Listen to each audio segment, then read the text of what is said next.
Well, this is Friday morning, Pat, isn't it? This is Friday morning, Yes, isn't it? it certainly is. Yep. It is. Yep. Okay. Well, that's at least we know that much. So No, that's one that's piece one of thing we got right. information. One piece of Yeah. information our viewers can both rejoice in and know is true. Because not everything you Yeah. hear over the airwaves is true, you know. A lot of people That's for certain. speaking Yeah. out of different sides of their mouth. Speaking of which, let us start with the first item. Michael D. Higgins and neutrality. Sorry, President Michael D. Higgins and neutrality.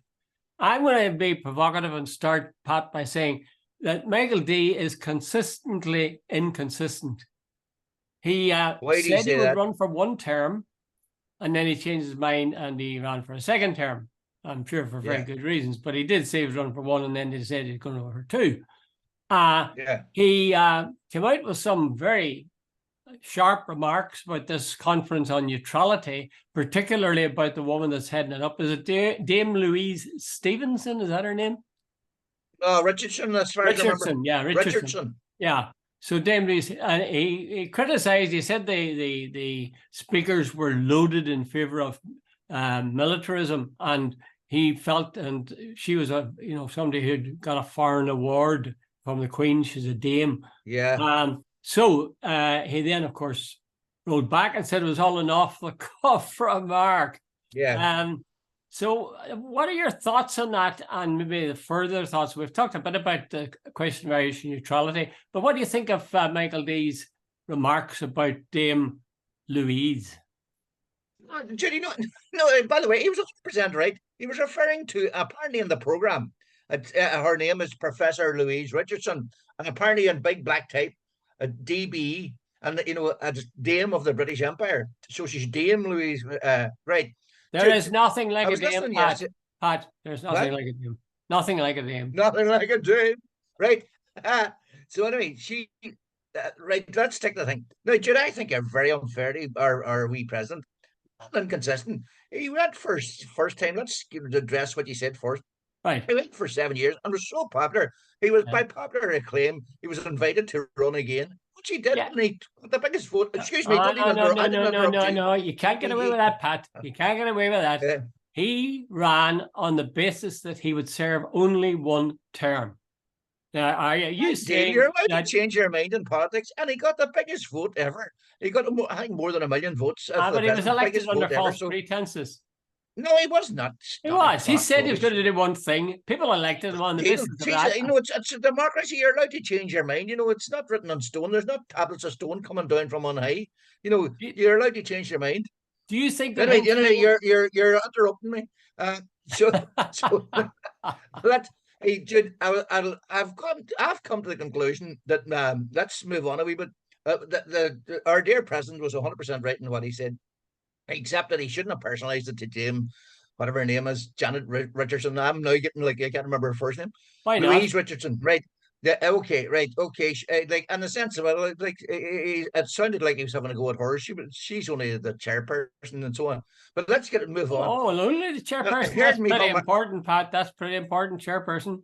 Yeah, okay, right. But here's I think the substantive point to this. Right, they organised this conference. It's going on. I think it was in Cork yesterday, and maybe it's Galway today. I think it's Galway today, anyway. And Jude, it is skewed. A lot of the old brigadier generals in there, and there's a lot of these security types in there, and so on. And it almost looks like the government is moving the sort of the debate.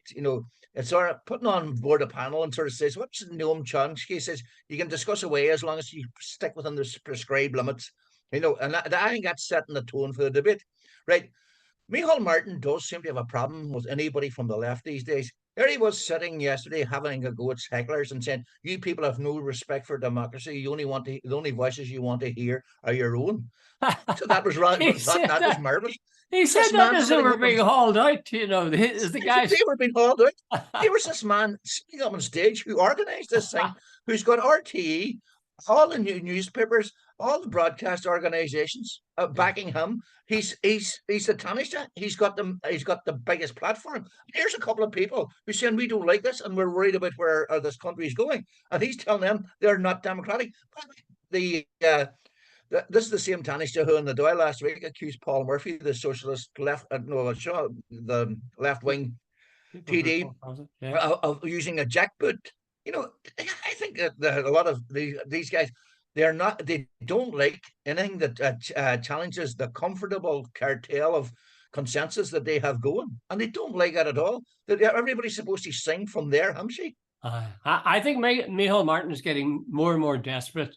He's very keen. I mean, this is a classic opportunity. Switch the attention from housing, from all sorts of other things that aren't there, and make it about peace and defense and so on, and self-respect, and our boys doing something.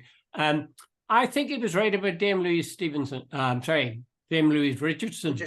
Because she had, to the best of my knowledge, if I'm wrong, I'm happy to accept that.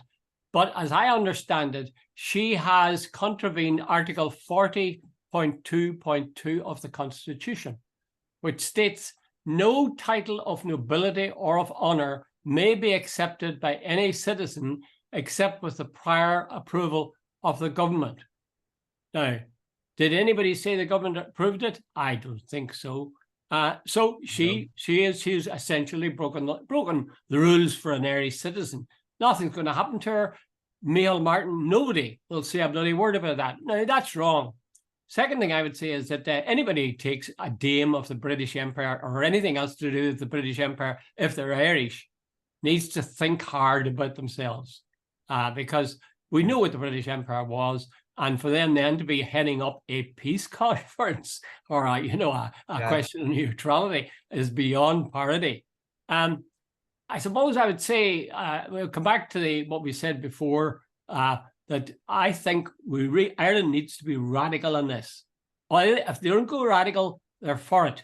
We'll be sucked into PESCO, sucked into NATO. Now, I was very heartened by that young guy who was hauled out shouting no to NATO. I thought that's the kind of thing you need to show that there are people out there who really feel strongly about it.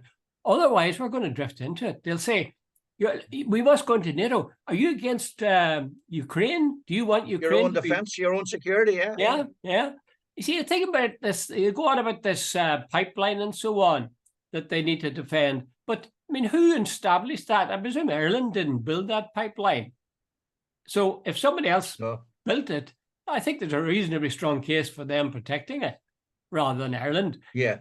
I come back to, I know it's daft in one sense. I know it will never happen, but Ireland could actually take a stand in the world that would be transformative. Where they would say, we don't do this kind of for people, against people. We don't do this killing thing.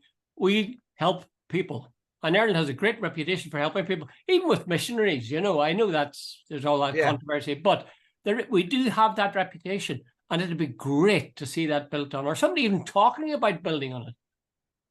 Yeah, Jude, I can't disagree with that, because I think this last while there's this sort of since the Russian invasion, right? Jude, let's get a couple of things. The Russian invasion of Ukraine, I think the temperature has changed, and there's a lot of scare tactics. The Russians are coming and the Russian ships are in our water. Yeah, Jude. And by the way, we do have an issue. The Republic's health system was hit by a cyber attack by apparently a Russian-based gang, and those cables are under the Irish Sea and so on. But Jude, there's one thing about looking after our security, and the other thing is joining an alliance, a NATO alliance. NATO's up to its eyeballs in what's happening in Ukraine. There have been other wars NATO have been up to its eyeballs on. And Jude, I have zero time for Putin, and he's a lying sod, and he invaded another country and all the rest. But when you look at some of the things that went on, it gave him an excuse to invade Ukraine, because he was right in one sense. Russia is getting surrounded by NATO and NATO allies and so on. So but now there's no way that what they did justifies, but it gives him an excuse in his own head. So Jude, here's the thing: there's two things. One thing about looking after security, which is legitimate. The other thing is enjoying a sort of what would you say, dropping our neutrality to join an organization that I am not 100% certain as totally peacekeeping, like, if you know what I mean. You're referring to NATO. Yeah. Yeah, well, I mean, I think I've been very gentle with them. There's a lot of people that see NATO as a sort of a warmongering thing. There's a lot of people that think NATO should have been disbanded a long time ago because the need for it has been removed. Wasn't it something that was built? Was it during the Second World War or after the Second World War? Yeah, yeah. No, I mean, you see, here's the thing. Like when you see, I haven't thought of this through 100%. See, when I see people like Donald Trump saying NATO should be disbanded, anything that he's nearly for, I am automatically on the other side. I'm saying because I hate to think that NATO started out with good things. It was an alliance to protect us from all this, and to a certain extent, it's kept Europe basically reasonably war free for until the Russian invasion of Ukraine. So there is there's no point in going to the ultimate thing about it. But the other side of the story, Jude, their policies have created instability for Russia. You know, so you have and then look at what's happening right across the world, Iraq, Afghanistan, all the rest of it. Like, what's the role of the big war countries there? And you see where there's somebody, a well-known name was on last night, a woman, I've forgotten what it is, but she was saying, you know, take off this triple lock. You know, the triple lock doesn't work anymore. You know, you have to get permission of the United From Nations. the UN, I think. And because Russia's a member of the Security Council, they can block you. And they just block it. I'd be very, very slow to say take off the triple lock. I think that's too important. And I think there's a danger will be seen. I think the real danger maybe is PESCO, because Ireland is definitely a very active, well, the South of Ireland is a very active and effective member of the European Union. It has done good things for the South of Ireland and for the North, for that matter, until Brexit. But I would worry that because of that, they make it mandatory for Ireland, the South of Ireland, as a member, to become part of some kind of standing army. And that's essentially what it is. PESCO is the making of an army for the EU. Yeah, have we, Jude, here's the thing, I suppose to wrap this up, the long-term implications are if we join PESCO and join NATO, we become a target. We're also going to send our young people out to join an army to fight and die for maybe arguments that we are not having with other people. And I think that we're a small, let me repeat which I think me and you have both said in the past. We're a small island nation out on the western seaboard. We don't have the capacity to take on 350 million Americans or 300 million Russians or whatever. We're like a pinprick on the big map of the world. Jude, what are we?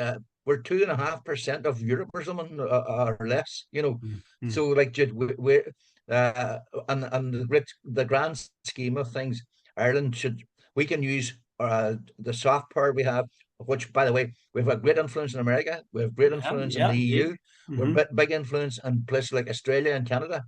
And Irish troops, because we have not invaded anywhere, are very welcome as neutral peacekeepers. That's the sort of things we can do. I don't. We'll go on now in a moment, Pat. But am I wrong to feel uneasy when I see Irish peacekeeping troops dressed in military uniform, going in tanks? That is always a contradiction. You see the UN written on the side of tanks, but then they wear soft hats. Yeah. I said a little bit ironic that, but anyway, maybe I could put up with that. But I just think that there is. I think Higgins was right. I have a notion, you know, that Higgins knew that he'd overstepped the mark. I knew before he said it. I suspect he decided that it'd be better to seek forgiveness than ask permission. He is one of the cleverest. Yeah, he knows exactly what and Jude, he's on his lap of honor now. He's on his way out.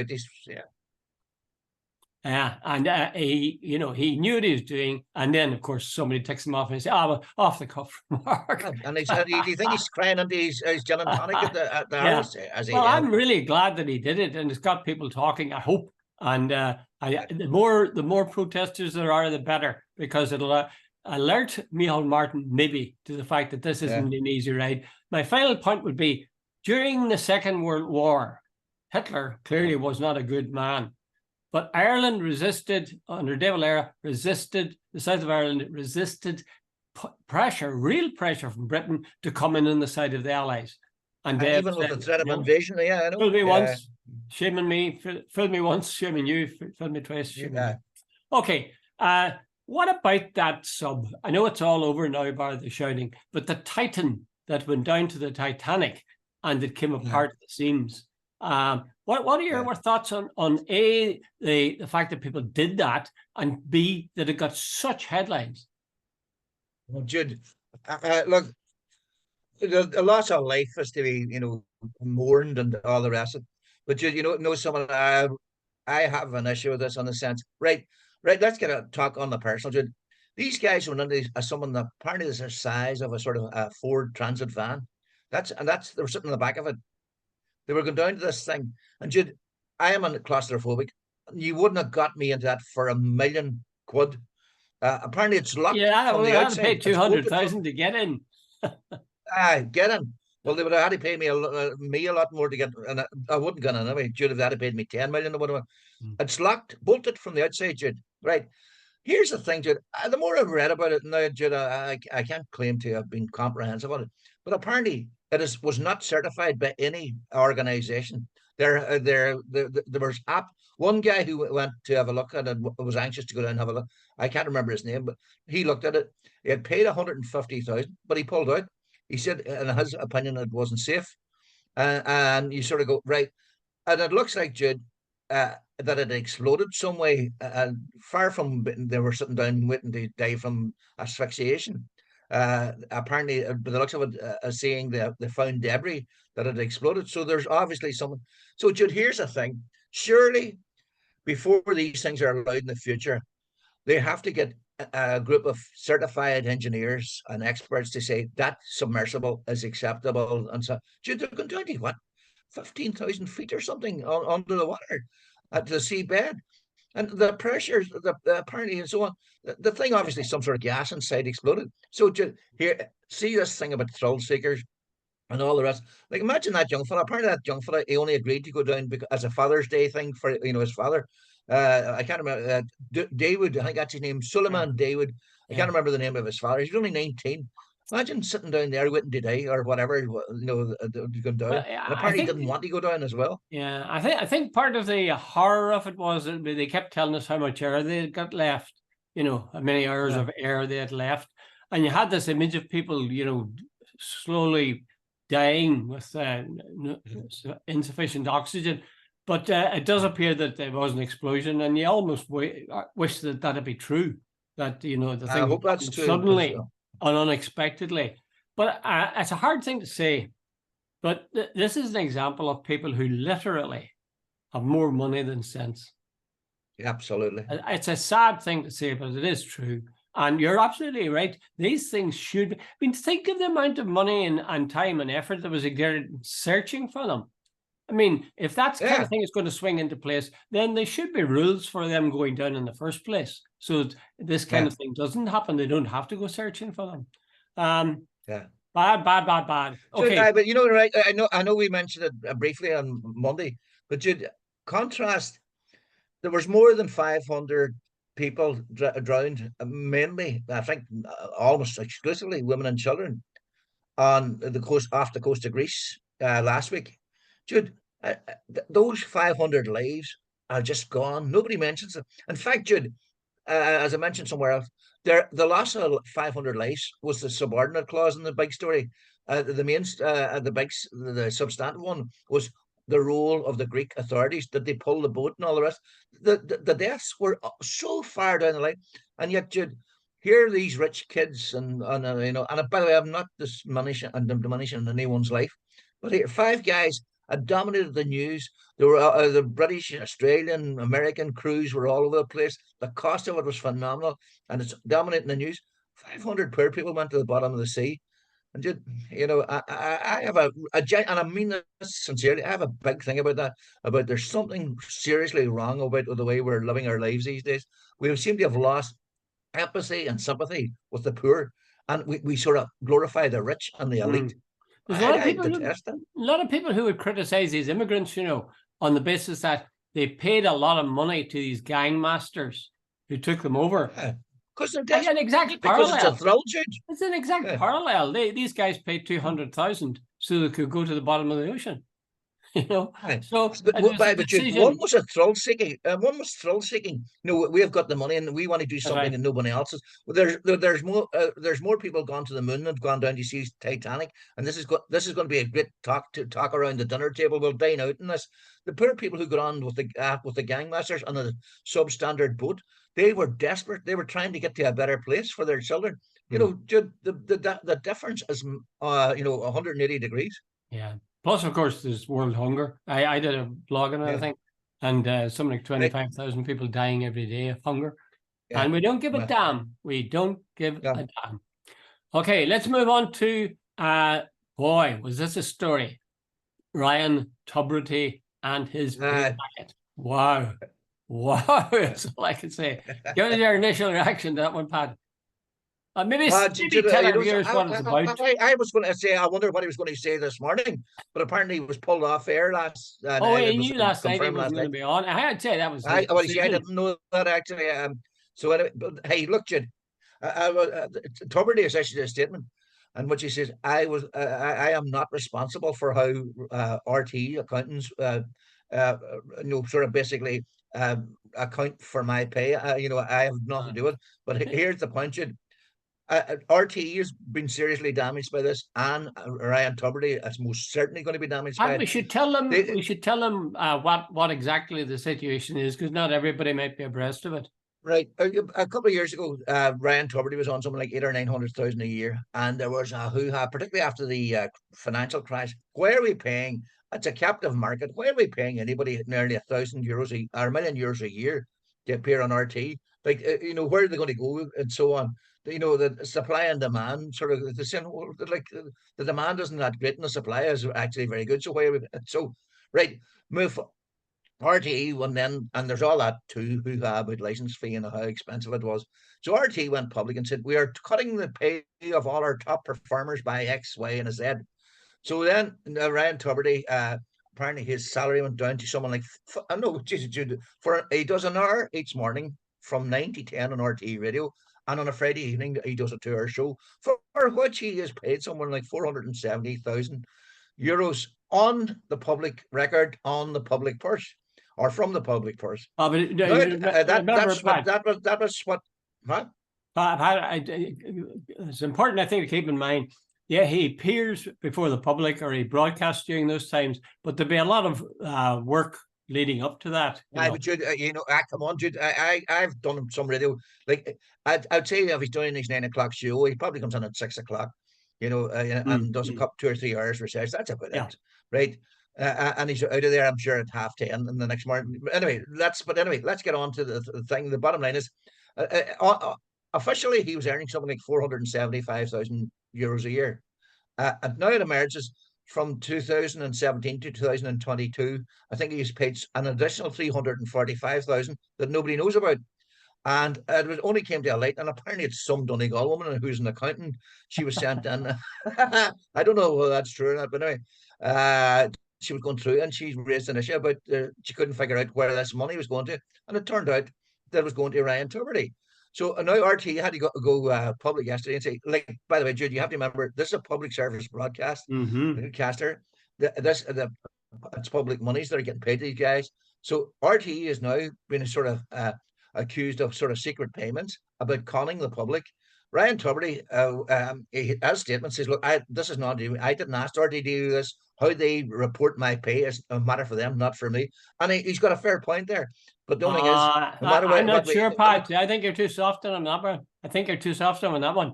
He was out of the traps like a greyhound, saying this has nothing to do with me. How they arrange their finances, that's a matter for them. Did he not notice that he was getting an extra 55,000 or whatever it was each year on average into his pay packet compared to what the official woman? Of course he knew. I'm not disputing that. Of course he knew. His defense, and I think it's a reasonable defense. Wait a minute, I did not report this. RT reported this. Am I supposed to go, oh, by the way, everybody, I'm getting paid? No, I take your point. It's going to do him a lot of damage. Like, I take your view as well. But still, I don't think it was his job. It wasn't his job, but the onus was on RT. It wasn't his job right enough. And they're the ones that set this up, I'm sure. But You know, he knew it was happening. I can't imagine that he didn't know it was happening. And therefore, you're faced with the fact, should he not have blown the whistle? Should he not have said, you know, we're telling lies to the public here about my salary? And, you know, that's not right. He knew it, you know, and to wash his hands off it and say, oh, it's up to RTE how they arrange the finances. That seems to me just a little bit cowardly. I know. But you know, someone, but I'm working on the basis that he was about 25% in the wrong. RT was 75%. It is not his. It was certain somebody for him.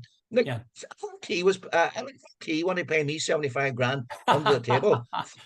I just have to swing it. I knew to come back to that. Take it all day long. So would you. Yeah, that's true. That's true. Here's one though, Pat. Do you think Ryan Tubridy is the only one who's getting extra money under the counter? I raised that very question last night. I did a wee thing on social media. Yeah, well, I did it with one friend was of mine. Actually, it was a WhatsApp, and I said to him, "If Ryan Tubridy's got this deal, who else has got this deal?" What's your guess? For example, they were on prime time last night. They were talking to Miriam O'Callaghan, and the guy was saying, you know, there must have been people in RTE who knew about this. He didn't. I don't think he said who probably are getting more money than is officially stated, but he did say people who knew about it. He said it twice or three times, and Miriam, you know, said, and just left it at that. Here's my view. This is just conjecture. I mean, I'm only making allegations, and they may not stand up in court. In places like the BBC, in places like RTE, they are little villages where gossip flourishes. And when somebody does something, or somebody's having an affair with somebody, everybody knows in no time. Nobody can tell me that Ryan Tubridy was getting an extra $75,000 a year over a period of about 5 years, and nobody knew about it. Rubbish. And I also would say that a number of them were getting the same kind of deal themselves. And, you know, as you say, it's hard to pontificate too much, because if you were in those circumstances, you might say, yeah, lovely, slip it under the counter here. But it is the public's money. It is the public's money. Yeah, you're on. And by the way, I'm not disputing for a fact. Tubridy's seriously damaged by this. There's like, I'm not an idiot. I know it. So only point is, I'm sort of saying I understand what his statements. I'm repeating myself, but he came out and said, "Look, wait a minute. How RT report my wages is not my responsibility. I know what I earn. It's not my job to go public. Oh, by the way, this is what I earn." No, that's not going to play with the public. But but he's got a fair point. But you know, what was it going to say? You know, I take it there's a. You know, I worked on RT years ago, Jude, and everybody, you're 100% right. Everybody knew who was having an affair with whom, and who was doing this and who was doing that. And I presume some, you know, and some accountant somewhere, or some boy on accounts, probably, I walking past, you know, some journalist, hey, by the way, you're on such and such. Did you hear what Ryan's on? Everybody knows these sort of things. So there you go. I agree with you. Yeah. So the question is, has Ryan Tubridy been? Well, I should confess, there's things about Ryan Tubridy that annoy me so much that I'm biased against him. But do you think this has damaged his career permanently? Like, he's not coming in to RT today. Normally to have the morning radio show. Will he come in next week? Will he ride he's retired. People get mixed up. He's retired from the Late Late Show, but he hasn't retired from RTE. He's got a morning show on radio. Oh. So is that going to continue as was? And you know, people sort of. Well, you see, Jude, here there's a friend I was chatting to last night. There's a former broadcaster as well, and he sent me this thing, and he says, "I wonder, is this the real? Did Tubridy realize this was coming down the track, and is that the reason he retired from the Late Late Show?" I don't know, Jude. You can come all out sort of conspiracy theories, yeah. But no, Jude, to answer your question honestly, it won't do him any good. That's for certain. No. I'm just trying to think my mind back. Do you remember that guy who died? I think his name might have been Ryan as well. It might have been his surname. Jerry Ryan. Jerry Ryan. Jerry Ryan, that's right. And do you remember how his career kicked off? He was living in the wilderness for an experiment with Gay Burns' show. and he claimed that they had killed a sheep or something, and they'd put a stone into a sock and thumped it. And it turned out it was a pile of lies. People were disgusted by what seemed the brutality, and then they were disgusted by what obviously was the lies. And yet Jerry Ryan's career flourished. No bother. No bother at all. See, he sort of encouraged this sort of ridiculousness, you know, and then, a lie. Oh, well. Well, you see, that's the kind of thing that corrodes public trust in a general way. We have it in politics. Boris Johnson and Donald Trump have done more to lower our expectations of politicians than any other people I can think of. The way you pronounce that, is he Irish? Donald Trump? Donald Trump? Donald Trump. Donald, he's Scottish to the core. From the Isle of Lewis, his mother is. I can't believe that. He used to teach. Hey, by the way, we're down to 7 minutes already. Huh? We're down to 7 minutes. Okay. Okay. Right. Let's get a few other things then. The Tories wouldn't put somebody up on Question Time last night because the subject was a special on Brexit, and you're drawing conclusions from that. Good. I want to tell you now, I have discovered how Boris Johnson won the last election, and I've discovered how they're going to win the next one, and I've discovered why Brexit worked in Britain. Jude, I watched last night. John Redwood was on, and Ben Habib were on. Two I regard as ridiculous. Jude, they were atrocious. Alistair Campbell was on, who was brilliant, and all the rest. Alistair Campbell lost argument by a mile, and I'll tell you, all Ben Habib and John Redwood said and repeated time after time, it's about taking back control. That's what's important. And they got big rounds of applause. No one is going to tell the British people what to do. We're down the eat grass now, but the land of milk and honey awaits us.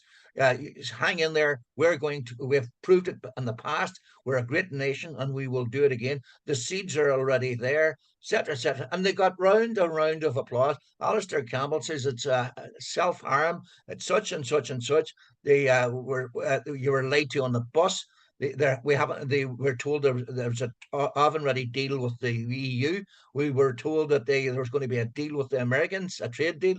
He says, go on, tell me, what did you get the 250 million? No. Was the oven-ready deal with the EU ready? No. Did the trade deal with America come? No. But by the way, there were a couple of people in the audiences. I resent the fact that you say we were late. We understood what was happening and so on. John Redwood says, by the way, the NHS is getting far more now than it ever got in the past. So that is a ridiculous argument. Jude, sort of in a mentality. I now know how Brexit was won, and I now know how the Tories rule, because maybe I shouldn't say it, but if you're dealing with morons, good for you. You'll win every argument. Well, you've almost, I've taped that show, and you've almost ruined it on me, because now I'll know what to look for. I think that's avoiding one or two things. Among them, the fact that there's been a number of polls recently, opinion polls, and those polls show that even among those who voted leave, only a minority think it was a good idea. Can I interrupt you there? I was located on Clacton-on-Sea, where I think something like 72% voted to leave. Dude, there was very little evidence of mind changing last night. Very, very little. In fact, it was all this about back sovereignty and we're in charge again, and so on. Sorry, Fiona Brace always makes a point of this, that they carefully select their audience so it's a balanced picture of different views throughout Britain or the UK. It doesn't sound like that was the case last night. Maybe it was the fact that when you get into a sort of a live program and you're in a studio and people are making passionate statements, you get caught up on the fervor of the thing and the idea Britain makes its own decisions without other countries telling them what to do. Oh, that sounds good. The last refuge of the scoundrel is patriotism, and that's what they were playing on last night. Yeah. Well, I would have said that the last refuge of the scoundrel was insanity. Because it doesn't even begin to make sense. I mean, have you heard, the person who talks a great deal of sense in this, and the guy must be in his 90s, Heseltine, Michael Heseltine. Absolutely. He says they'll be back, they'll join if they can, they'll be back to join the EU. but he says, I'm not saying I'll be around. But they definitely, this will not stand. It can't, except, you see, they keep on promising the sunny uplands. And I suppose people are hoping that, in fact, that means that the thing will happen. It won't. I don't think it will. See, you also, final thing, Pat, you said that there was very few Tories went in to back Boris or on that vote. Tell us a bit about that. What was that vote exactly? I was actually in Templemore Sports Complex on Monday, cycling my wee bike to try and get, shift about the mountain of weight that I've put on over COVID. But now I was sitting there and I was watching this debate, and person after person after person got up to say this report, it's forensic, it's indisputable. And so there was one Tory woman whose name totally escapes me, got up and sort of said, I was with Boris all day and I know for a fact that he didn't do this, that, and the other. Then at the night, what was it? 345 people voted for the report, 7 voted against it. Now, Jude, Rishi Sunak didn't turn up. Most of the big heavy hitters and what do you call it, didn't show up. Nadine Dorries threatened that anybody who voted, any Tory, there'd be deselections and all this. Jude, that's the sort of people that support Boris. But the bottom line is, Jude, they didn't have the balls, they didn't have the moral courage. Where was Rishi Sunak? If he really believes in the power or the sovereignty of Parliament, he should have come and said, here, we set this up, we hold people accountable in this place, and they have found that our former Prime Minister has acted in a way that is incontrovertible, and I am here to vote on the basis that the bigger picture, I hope in hell come anywhere near, and sort of and as now moving on, saying inflation and the cost of living is my big priority, and we're putting all this behind us. Jude, this is the guy who got them an 80-seat majority. Anyway, that's long enough because we only 1 minute left. Jude. Yeah, I realize that. I can understand why Rishi Sunak wouldn't. Well, actually, I can't understand why Rishi Sunak wouldn't have gone in and voted against Boris, because there's no way if Boris comes back, Rishi is dead, because he was the one that made it possible to remove Boris. The reason all the others didn't vote or turn up was they're afraid he's going to come back. And I think they're quite right. We have not seen the last of Boris, alas and alack. But we have seen the last of us for a few days at least. Yes. That's a sad all thing. The best, Jude. So is Ireland corrupt? Nope. Is Britain corrupt? But we've got big questions. I like that. We've got some questions to answer, not tell you what the question is. On Okay, Pat, many thanks. Bye, Jude.